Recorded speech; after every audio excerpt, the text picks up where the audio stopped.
The Los Angeles Clippers lost their star player Paul George in free agency to the Philadelphia 76ers, which made me wonder if they can still contend the Western Conference.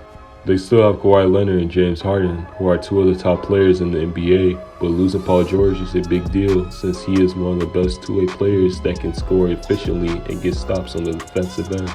The Clippers always had a chance to win a championship with their duo of Leonard and George, but the thing that stopped them the most was their injuries. I felt like every season besides their first years together, one of them would miss the playoffs due to injury and derail their chances of winning a title. Injuries were the status quo for the Clippers, so I don't blame Paul George for wanting a fresh start and wanting to win with a different group of players. He was also able to turn the 76ers into a contender, so he still has a chance to win a title. George is joining a former MVP in Joel Embiid and rising star in Tyrese Maxey, which makes them one of the best teams in the East. I am more so worried about the Clippers losing Paul George, who is a key player in how they played and one of the reasons why they're so good.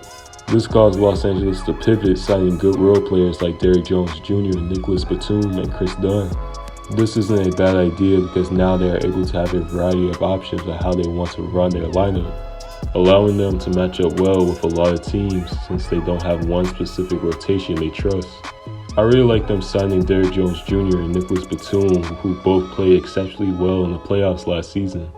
They are both great defenders that the Clippers can rely on to guard one of the opposing team's best players.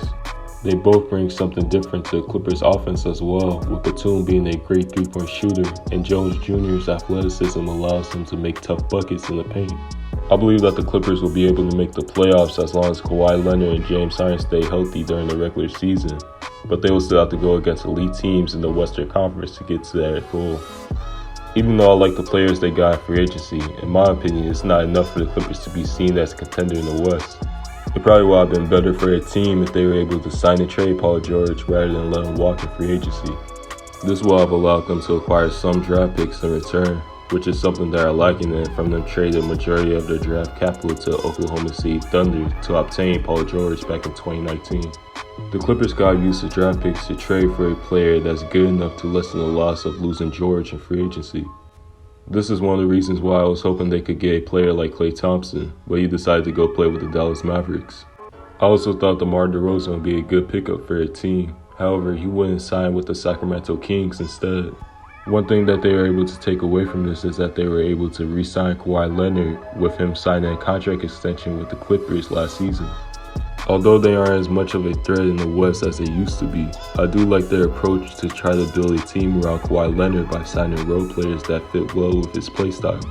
So I think that in time, the Clippers will be able to get back to being contenders as long as they continue to make good moves that set them up for success like they have been doing this offseason.